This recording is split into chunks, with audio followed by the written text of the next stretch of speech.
This is video 3 on the refrigerant recovery procedure, and I forgot to mention one last thing before we go that's very, very important. After you do your refrigerant recovery machine, do not open up the lines or remove a component while it's under vacuum.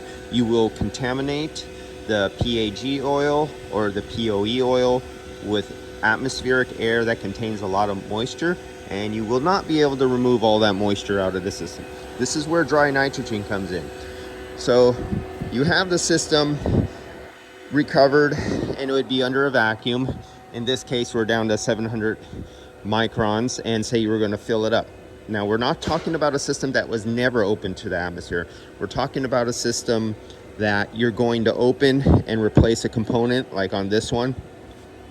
Because let's say there's some damage where it hit up down below and you have to change this component. If I were to open up this system immediately after doing a recovery on it, all these refrigerant lines are like at 30, 40 degrees. Now, say it was a hot, warm, humid day, 80% humidity, 80% Fahrenheit.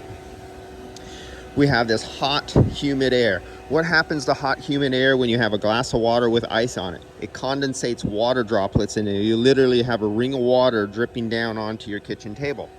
The exact same thing will happen if I undo this screw right here and I pull this line off while this is under vacuum. All this water in the air will literally condensate to liquid drops of water, contaminating the oil throughout the entire system, all the way to the evaporator. And if it's a dual system with another 15-20 feet of hose going all the way to a second evaporator in the rear quarter panel, there will literally be liquid water droplets all the way to the rear into the evaporator, where it chilled down in the case during your recovery process. You're greatly contaminating the system with tons of water.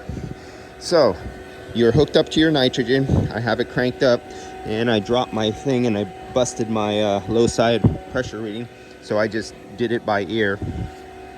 I have the nitrogen open. We see we're under vacuum, so let's kill the vacuum part. Now, this is for this procedure I'm performing is because we're going to take off a component and we're going to open up the lines to the atmosphere, and we do not want to do that under vacuum.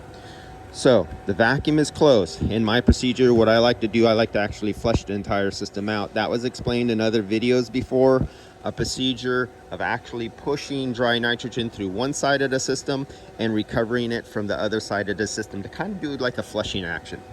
So closed off the vacuum, closed off the low side, high side is open. Let's open it up and you'll see the pressure go up there. Okay, now I just killed the nitrogen. We're still at -8. I want to go a little bit positive. Okay, we're still at -2. We're still too low.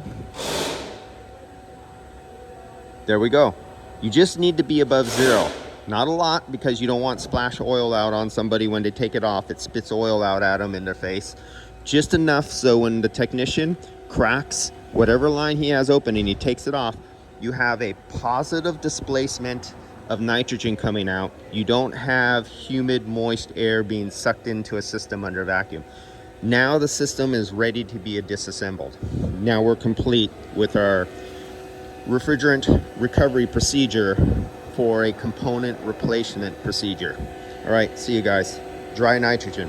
Every shop who's worth a grain of salt has one.